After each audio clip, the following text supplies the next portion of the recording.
what would you deem of what success is? I think success is like all areas of your life. So to say that money is not a huge part of it would be completely wrong. If I like something, I'll pull the trigger. And I've failed with several businesses because I've jumped into them too quick. Seeing the edge of the earth that most won't get to see, just adventure and seeing the world, like that to me is success. I didn't believe this guy. And the problem is... Today I'm joined with Gary Wilson and Craig Campbell. Hello. And we're talking about the abundance mindset. Good having you both. Love it. Excited, man. Thanks for having me. I'm going to jump straight in. Gary, you've got aspirations to hit 1 billion. Yeah. That's a big, big, big goal. Yeah. Last night I stopped at your house, little council flat in Glasgow.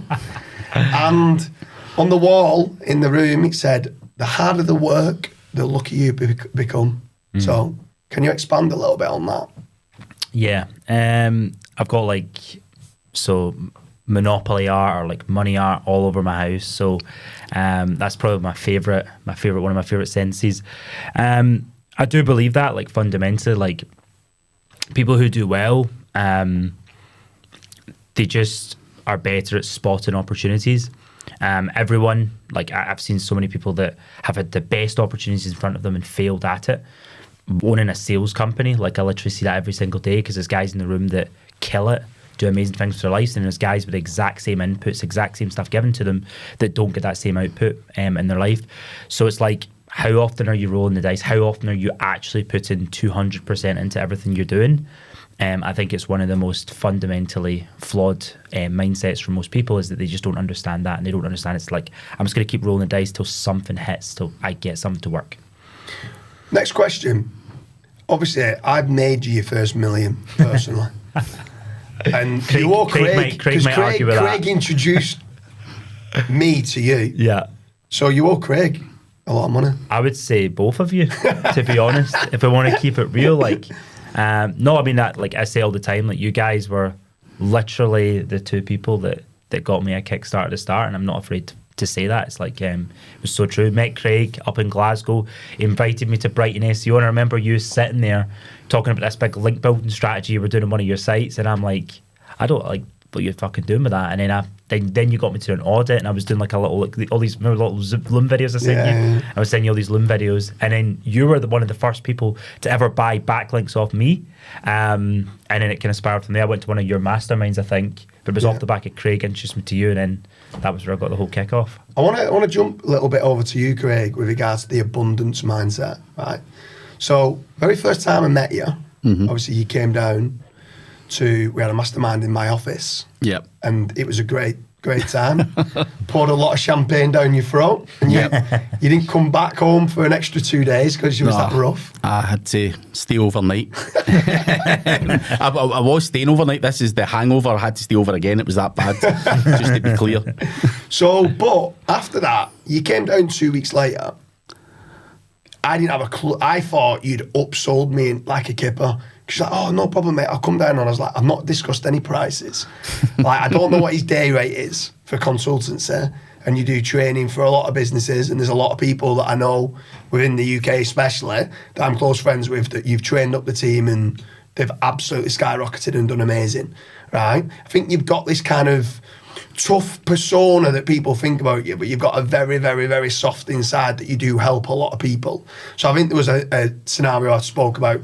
Maybe it's the wrong word saying you dragged homeless people off the streets and employed them and stuff, but you seem to have a soft spot for a lot of people to help people. Where's that abundance mindset come from? Because you came down and you trained my team, and that kind of kickstarted us and definitely saved us a couple of years. Like, there were certain elements, certain tools, Ghost Browser, multi-login, Mass Planner, LinkedIn Helper. We had a lot of different sites. We had a lot of social media accounts that you came in. They're only small little bits of knowledge bombs that you came with that I had no clue about, that the team integrated, and it saved us a lot of years. But my question to you is, you just came down on the back of it. And you didn't know me that well. Obviously, we'd had that good night out. Yeah. But completely for free, no money, changing hands. Is it like that you give out and you get back, or is it the abundance mindset of just helping others? Like, where's that come from?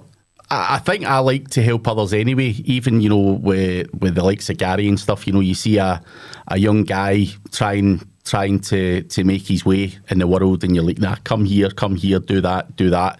I think I'm always quite helpful. You don't always get success stories. You get people who leech off you and stuff like that as well. So it can be quite a difficult thing. But I think naturally, I just like to try and see people do well, and if I can help them with whether it's a coming down for a day or whatever, I think it swings and roundabouts. People will help you back, and I've had help, from you. You got me at Chiang Mai, and hopefully along the way we've helped each other in other instances along the way. And I think that's the way it should be. It doesn't always have to be about cash transactions. It's all about who you know as well, and I think that's something I learned very early on in business. It's not what you know, it's who you know in a lot of cases. And I think if I've got something I can give, I think in 9 times out of 10 with other like-minded people, you'll get something back, whether it's in a year, whether it's in 5 years. I don't know. I'm still waiting on a beer from Gary, but I'm hopeful that at some point I'll get something. But I think naturally that's just the way I am, and I think you guys are like that as well. It's just that natural thing. You're not doing it to I don't need to get a grand out of you or whatever it may be. Like, I can get that from one of the other businesses I've got. So, I think there comes a time where you're trying to build relationships with other people and see where it goes. And if you have a good night out and you go, these are good lads, why not fucking help them? It is strange. It is strange, and it's not normal, is it? Like, there's so many other industries that I'm in outside of the SEO industry, and they're not the same. Like, they don't they see competition and they're like, oh, I can't speak to him. And our industry is like elevate each other and help each other out. 1 + 1 = 3, and synergy. If you combine forces, you get a force that's even bigger and better than what you could ever have imagined.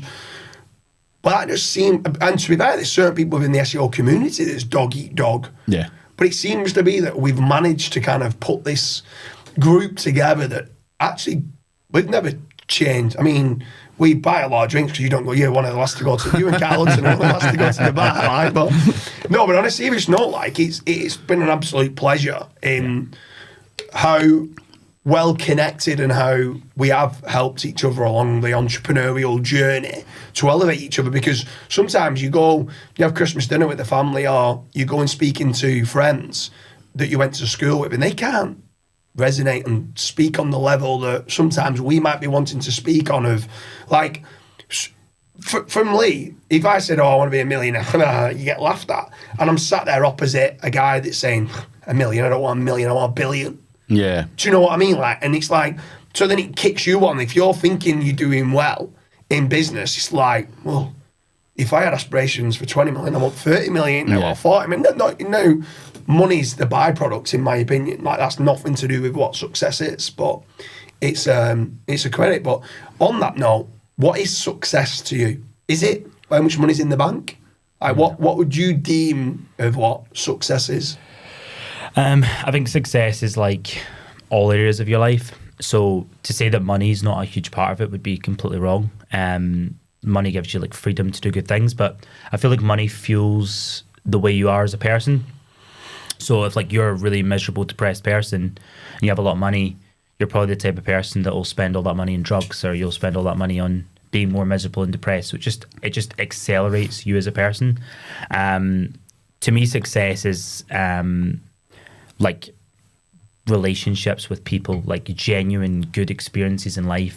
It's working on really cool things with really cool people, seeing the edge of the earth that most won't get to see, just adventure and seeing the world. That to me is success. And I love that saying, seeing the edge of the world that others won't get to see. Yeah, it's just what a great saying that is. It's just that I think when you get to a headspace that the world is so abundant, and when you actually understand what's out there and what you could do, what the world has to offer, I think that is the most addictive part of life. And to me, money plays into being able to do all of that stuff. Do you know, if you want to go and stay in the Burj Al Arab like most people won't get to sleep in that hotel, but they bring you out 12 pillows to try on, you know, and it's such a silly little thing, but it's something that you can sit here and like smile about. Like I think about a lot of the trips that we've done, the places we've been, the crazy trips to Thailand, just all the mad stuff, and it's like that to me is like genuine joy and happiness. It's those little moments, that little week where you get away and you just get away from it all and just you're with really cool people in a cool place. So that's success, and that's the true epitome of happiness to me.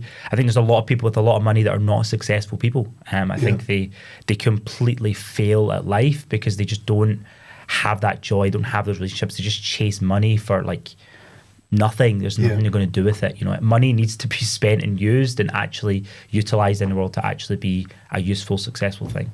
What's your thoughts? What is success?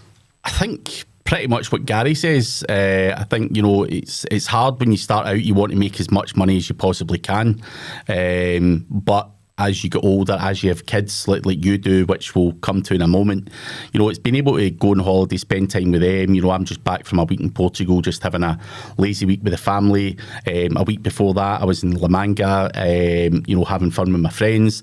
And I think being able to do all of these things is success for me. I don't need to be a billionaire, you know, as long as I'm making money and I've got the fun times, or even going up like you know, out in the boat yesterday, or having dinner, or just having a chat, you know, all of these things are success to me.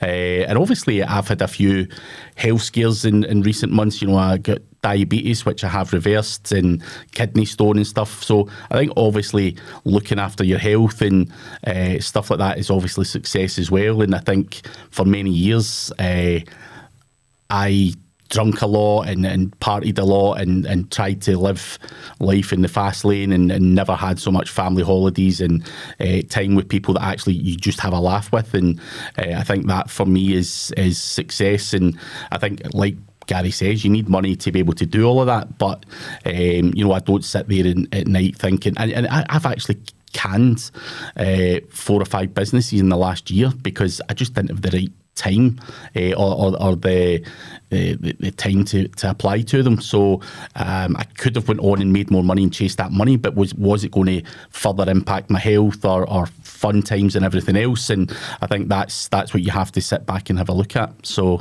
I think just getting the balance right is important for me. I think the biggest part for me, I think success is happiness. That's what, in my opinion. And when you then start understanding what is happiness, because there's people that might have everything in life and not be happy. Yeah. They might have a beautiful wife. They might have amazing kids. They might have 100 million in the bank and still not be happy. So then when you start looking at that and going, well, what is happiness?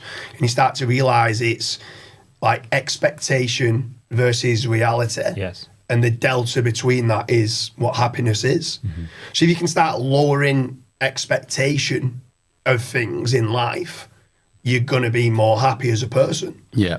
And when I started to understand that and I started to realise that I had a few interesting conversations with the wife, and she was like, why? Why are you doing all this? Like, you're doing all this travelling to network with people. You've got all these different brands and different businesses and that you've scaled out. Why? And it was a great question. And I remember being sat there thinking to myself, why? To myself, why? And then I started to realise, and we discussed this, it was this morning actually over a coffee, and when I push the boundaries and I'm outside my comfort zone, and I keep pushing myself outside my comfort zone, I put this pressure on myself that, like an elastic band, and the only way I can explain it is I want my elastic band to be really, really stretched to the point where I go, I need a holiday. And then when I go away and I go to Chiang Mai or I go and do things, that holiday then is, and because I need it, is happiness. Yeah. And I feel like if I retired tomorrow, someone says £1 billion, you can retire tomorrow, and I go out every night and I get prawns for starters and steak or lobster every night, and I went and got on it. Could do that anyway. Right? Yeah. But like, if I went and did that every single night and partied every single night, I reckon after a week, I'd be really bored of doing that. Yeah.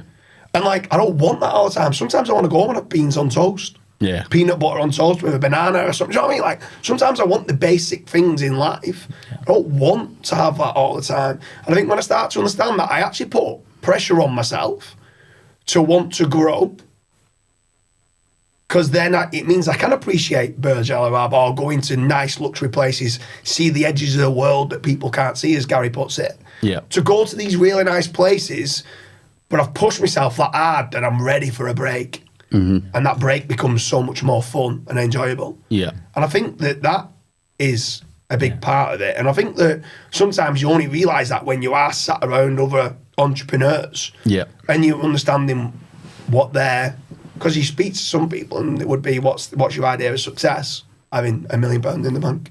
Yeah. Is their idea of success? And you're like, good luck to you, mate. Yeah. Because you're not going to be happy if you do get there. You're going to climb that mountain, and once you get to the top of that mountain and you think you've reached your goal, you're not going to be happy. Yeah. It's like, to add one more thing as well, like at the moment my granddad, he's in hospital, really ill, and literally last week my mum's over in Spain just now with him, and he was talking about like all of the things that he regretted and all the past mistakes he made, the people he'd fallen out with, that he was never able to repair that relationship, and he's sitting there now and he's like dying of cancer, and it's like, sorry to be like super morbid for a second, it's like, to me, I think what really I think about a lot is like, you're talking about like pulling that elastic all the time and really pushing.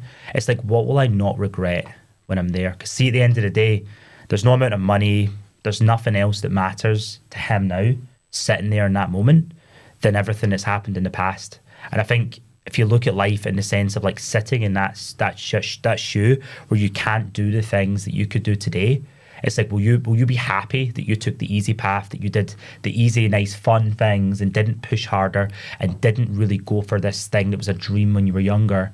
Like, are you going to be happy that you took the easy path at 73? Do you know what I mean? So, and that's a great one for me to come on to now, because taking the easy path is the easy option and what majority of people seem to do, and the 1% don't. They take the hard path. Yes. But let's talk a little bit about taking the hard path. And obviously you had a large brand that you was building out with an SEO agency, and there was a lot of pressure on it. There was a lot of staff you'd built out, probably too big than what you wanted to kind of build out to. And then you brained it back in. You was like, do you know what? This isn't for me. So sometimes he's taking the easy path, but sometimes he's taking a path that's just like, do you know what? At what expense do I do it for? Right. I'm not going on my holidays. Like, health is wealth. I'm deteriorating in health, for what?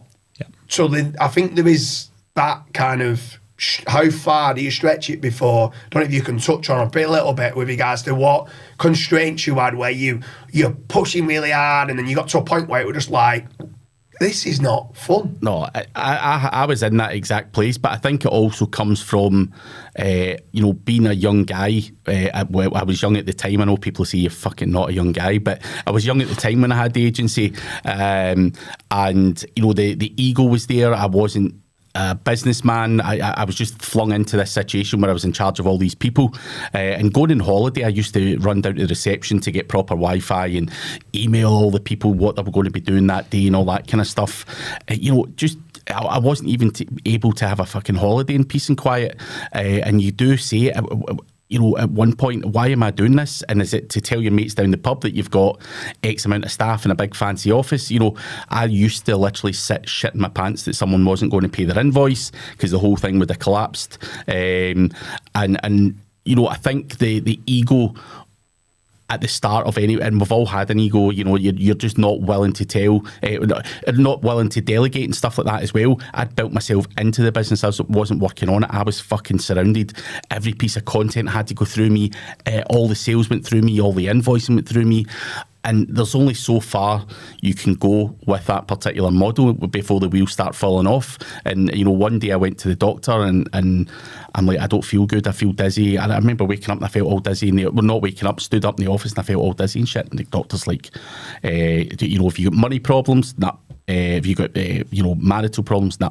And he asked me what I'd done for a living. And I told him. They went, that'll kill you. He said, you've got anxiety. I had anxiety, had to get medication and all that for it. I just couldn't switch off. I burnt myself out, and at that point you're like, why am I doing this? I am burnt. I physically can't be arsed working anymore. And that's where you decide to change things and obviously become more of a businessman, because I ended up, liquidating that company and starting afresh. And, it was about making profit and having time and delegation and everything I'd learned the hard way. So a lot of the stuff that I now teach was because I fucked it all up myself. There was no systems, there wasn't SOPs really at that time either. I was just kind of finding my feet. And again, you guys have probably been in those shoes as well, where it's really stressful. Yeah. With regards to mistakes that you see, right? So we sat here, we've all got successful businesses, we've done really well for each other. We've all grown multiple brands. What mistakes do you see others making that's not in our circle? Because obviously if they're in our circle, we could put the arm around them and say, stop doing this. Or like mistakes maybe that we've made previously as well. But what mistakes do you feel people make? I was actually having a conversation with my team about this last week. I'm like, we had a chat in the morning and we were all talking about their goals and like their big, like, why are they doing what they're doing? Why are they so driven? What's it for? And one of the things I said was pick your goals wisely, because there was so many people in that room that made all these crazy goals that were goals of grandeur. And I looked at the character of the person. And like, there was one guy in particular that said, I'm going to build the biggest clothing brand in Scotland, right? 19 years old, just into sales. And he's going to build the biggest clothing brand in Scotland and be a salesman, right? Now, I am all for pushing people up. I love it when somebody sits in front of my face and says to me they're going to do that, and I believe them. I didn't believe this guy. And the problem is that people set goals that are far too ahead, and they never hit any goals, and then they never achieve anything. Yeah. And they become, like, confidence is built from actually achieving stuff. Yeah. And like proving to yourself that you can do what you say you're going to do. If you say you're going to do something and then you don't hit it, it's like you're done. But if you sit and say, I'm going to be the biggest clothing brand in Scotland, and you're 19 years old with no money and you're in sales, you're a failure from the minute you started, right? So it's like, I think people need to be really, really smart and like be willing to take baby steps and actually accept the fact. Like, that's one thing that I would say all of us really have, is that true humbleness, where like you can actually look at yourself and say, do you know what? I'm not very good at this. This is what I'm good at. This is not what I'm good at. And I'm going to find people, or I'm going to find the skills to actually get better at this thing. Yeah. Instead of just delusionally assuming that you can take on the world when actually you can't. And that's where somebody like us, when we say we're going to do something, generally speaking, we go and hit it and we do it, because we understand the depth and intensity of that goal and what's required to hit that milestone. See, I think another one on that, just expanding slightly on it. If you set yourself mini goals that are achievable, that you can hit, if you then go and get those goals and you hit those goals and you celebrate those goals, yes, that's happiness. Correct. That you're getting a dopamine kick from hitting the goal. Those little mini wins, done. Dopamine kick, dopamine kick, dopamine kick. You go out, celebrate it. People are like, oh, well done, high five. You're getting serotonin. Yes. All the brain chemicals is happiness. Yes. So it's very, very important, the mini goals that you kind of are achievable to hit for you to 100%. Get there. What would you say if there's anything? Like, I'll throw one or two out there. We can maybe just throw, like, one in my opinion is procrastination, paralysis analysis. Yeah. People overthinking things, having this perfect idea. Big thing in SEO just as go well. And get something started. Yeah. Like, you can change. Like I always say, like within SEO, you've got a really, really important button that you might not know. It's called edit. If it's not right first time, you can go in and edit it. Yeah. That's fine. Do you know what I mean? If you get the wrong domain, you can 301 it. Everything's reversible. Yes. Do you know what I mean? So don't procrastinate and start. And once you start, you'll learn a lot of other things. Definitely. From there. I think my impulsiveness is probably what's taken me so far. I'm not a guy that thinks, like, even we spoke last night about the links for you domain name. If I like something, I'll fucking pull the trigger. And I've failed with several businesses because I've jumped into them too quick as well, and it's just not been the right niche or whatever it may be. But again, I'm an impulsive guy, and I think that takes me it sets me apart from probably 90% of other people there, where I'm willing to give it a shot. And yeah, I've looked back and, you know, fucking kicked myself a million times going, you fucking bastard, what are you doing? But, you know, I think that's a thing I wouldn't like to change about myself, is just going and taking action, even if it's shit. I think the big thing with that, Craig, is to do something like that, to be impulsive, on the opposite side to it. Too many people are scared of failure. Yes. Your impulsiveness, right? It's confidence. You failed a lot of times. It's something that you'll jump into, but you'll go, that's not failing, it's learning. Yeah. You win or you learn. There's no such thing as losing our vocabulary. Do you know what I mean? Like, you win or you learn, you develop, you kick on from it, you learn something from that. If it is a mistake, from that mistake, and that's a mistake in itself in not wanting to fail. Failing's good. Yeah. I think another couple of P's, I always call it the 3 P's. So I said procrastination, perfectionist, kind of falls in the same remit of procrastination. A lot of people procrastinate because they're a perfectionist, or they spend too long on something that doesn't really matter. Yeah. Like the whole scenario, Cal Roof kind of saying of, you don't need to be faster than the bear. You just need to be faster than the other people running away from the bear to get away from the bear. Do you know what I mean? So, like, you just need to do enough to win the game. You just need to do enough to be in what me and you do with SEO. You just need to do enough to be position number 1. Yeah. Like, you can't get any higher than position number 1. No. You just need to be enough to beat your competition to win that order. Yes. Do you get what I mean? Like, stop chasing perfection. Yeah. Always look to improve upon your systems and processes. And then the other biggest one, I'd probably say it's the biggest out of the 3 Ps that people struggle with, is prioritization. I think a lot of people get FOMO in a massive way, and they're like, oh, I'm going to do this, I'm going to do that, I'm going to do this, and they're not prioritizing actually, 1, where they make the money, and 2, what makes them happy. Yeah. And I think too many people on prioritisation, they don't sit down. They should do, and they should sit down at the start of each day or the start of each week and go, what's the most important things I need to tick off? I have a midlife crisis almost every week. Like, I take my goals and, like, genuinely, like, it's crazy. Like, I'll go through goals and, like, analyse everything. I'm like, am I on the right track? Am I working on the right things? Like, what are the big why goals here that I'm focused on? It's like I'm never going to have regrets from doing that all the time. And it's like that keeps you on a straight line for, like, hitting the end goal, which is what truly matters. What's your thoughts on stress and pressure? Like, do you embrace it? Like, I'll ask you that first, because I think you've got a ridiculous threshold, and I think you thrive on stressful. I mean, times. I'm kind of sick in a way, and it's like I kind of love it. So I actually chase the pressure and stress. Like, I could be sitting at a time where, like, things are going great and, like, making tons of money, everything's running smoothly, and I'll be like, right, I need to cause havoc somewhere. Like, there's going to need to be a department, I sack half of the people in it. Like, something just needs to happen here. Like, it's just not exciting. For me, like, the whole chasing pain and chasing pressure is the way you grow. That's, to me, I will thrive and run into that all the time. I just see myself as like a furnace that with every single more crazy bit of pressure I can put on, I build another layer of metal to make myself stronger, to be able to handle that pressure.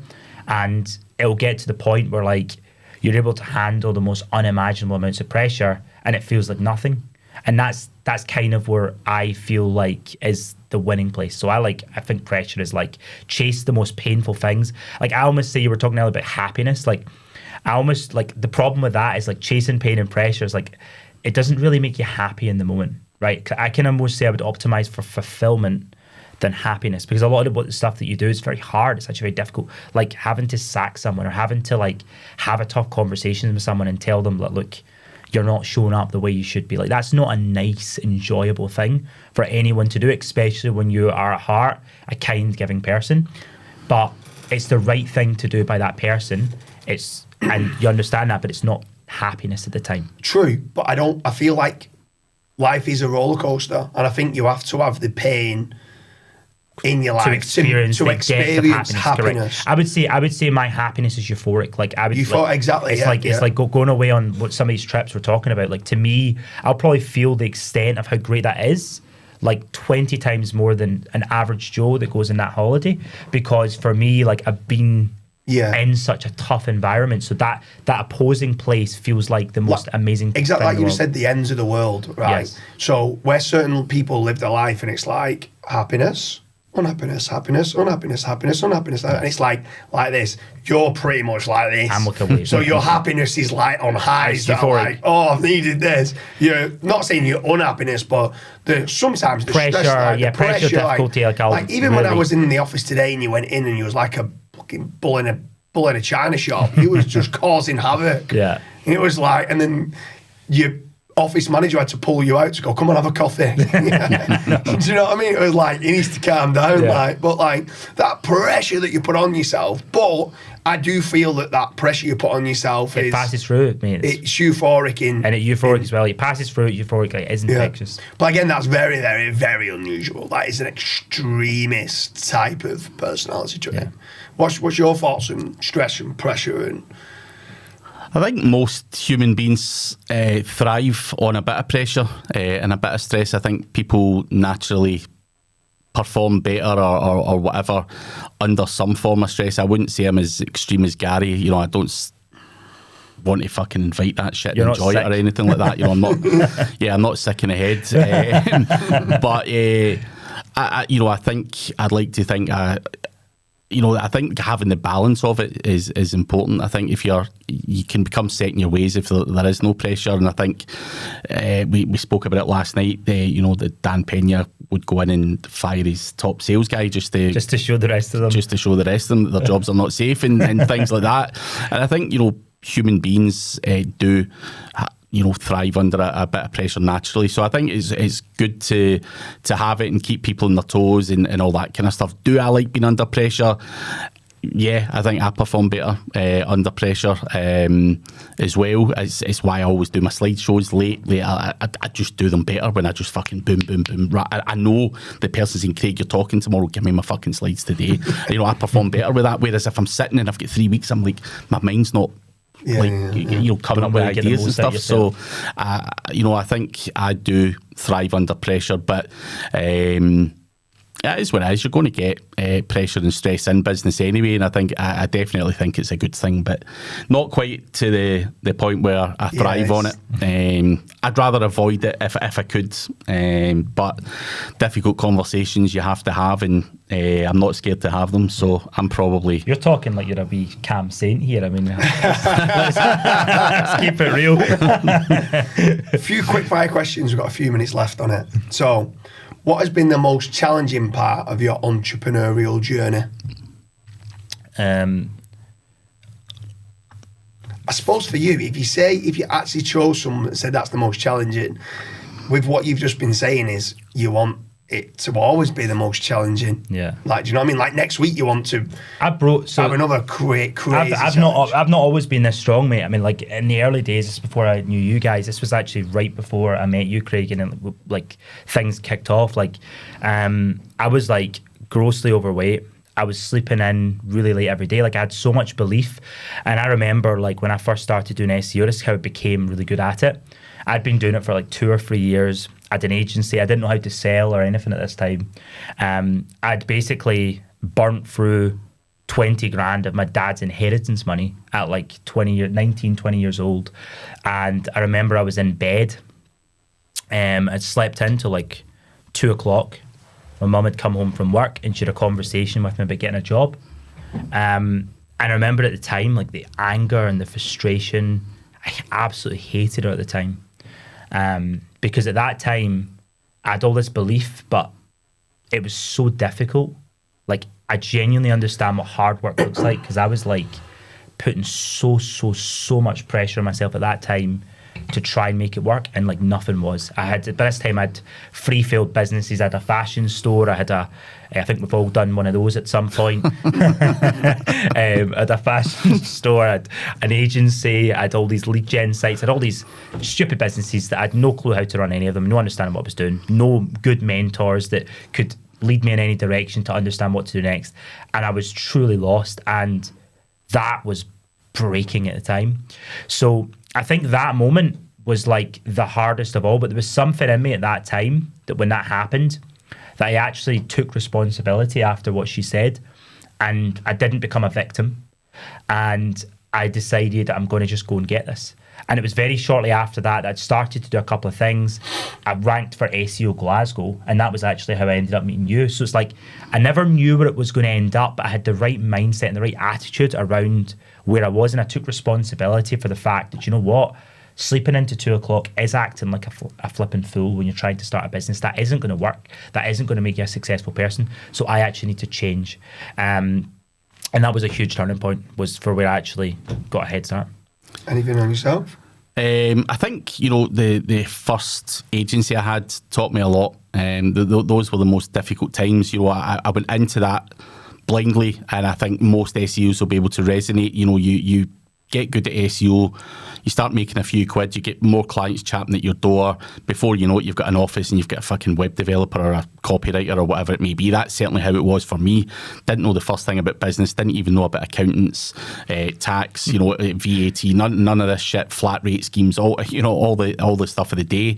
And obviously building up that agency and trying to keep cash in the business, and all of these things were really, really difficult. You know, you earn a few quid and you want to spend it all, and you know, I think all of that kind of stuff was a massive apprenticeship for me, and it was difficult. Again, just because of my attitude, control freak, I wouldn't be told anything, I wouldn't listen to anyone. It was always going to be done my way or no way, and ultimately that led to failure, which was a sore one to take on the chin, but but again, it helps you go again and eradicate those mistakes. And I think that's the biggest lessons I could have ever learned, was from my own horrible attitude. So that was probably the most horrible sleepless nights. Last question, and I'll answer it to start with, because this is to do with what the video is.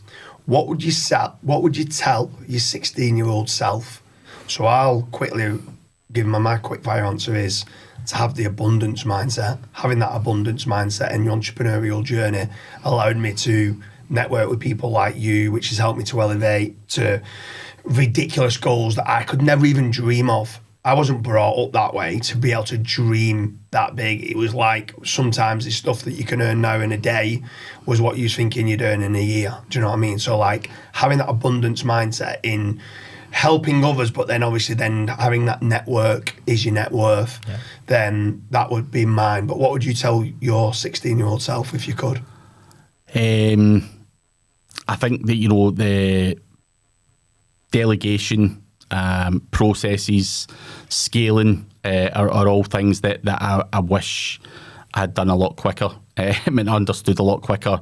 That would be the big thing. Don't be scared to spend money on these things. That again had the mindset of whatever comes in is going in my fucking back pocket, and nothing's getting back out, nothing's getting spent. So again, I think I would go back and just tell myself that, and I think I would get places a hell of a lot quicker than I did. Working smarter, not harder. Yeah. I was brought up like, if you need to do a job right, do it yourself. Yeah. And I say it's the wrong answer. That's the wrong answer. That's how we was brought up. Yeah. Like, and it's like, actually, if you work smart and you can get someone to do it who's better than you at doing it, it also comes down the road of your employment. You want to try and employ people that are better than you, or set up a business partner. Everyone always talks about business partners. How do you choose your business partners? Pretty simple, mate. Whatever I'm weak at, I want to make sure my partner's good at that. Yeah. And then we complement each other. So that's kind of goes down the route of that. What's yours? What would you tell your 16-year-old self? I tell myself to focus and go where the money is. At that time, I mean, I'd spent like weeks making a logo, or like designing I remember the first agency website I made. It was a beautiful website, like beautiful. But it took me like 4 months, and I made it myself. I could have got a guy in India to do it, you know, it's like ridiculous. And I just never like went and made money. I think a lot of people, they're so weak to just go and actually do the hard thing. Like, how do you make money in an agency? Like, go and speak to clients and get some flipping money. Like, if I'm starting today, I'd be going out and getting a client today. I wouldn't even have a website. I don't even need one. Yeah. Like, so I'd focus on one thing, and I would do it incredibly well. I wouldn't have 10 businesses in the go. I don't believe in that at all. I think you can achieve success in one thing and do it abundantly well in it. And I would just go after the money, and I wouldn't do all this nonsense. Well, it's been an absolute pleasure. Gary, Craig. Thanks for having us on, mate. Yeah, no, Appreciate it's been it. good. Yeah. I enjoyed it. It's about time. Odds.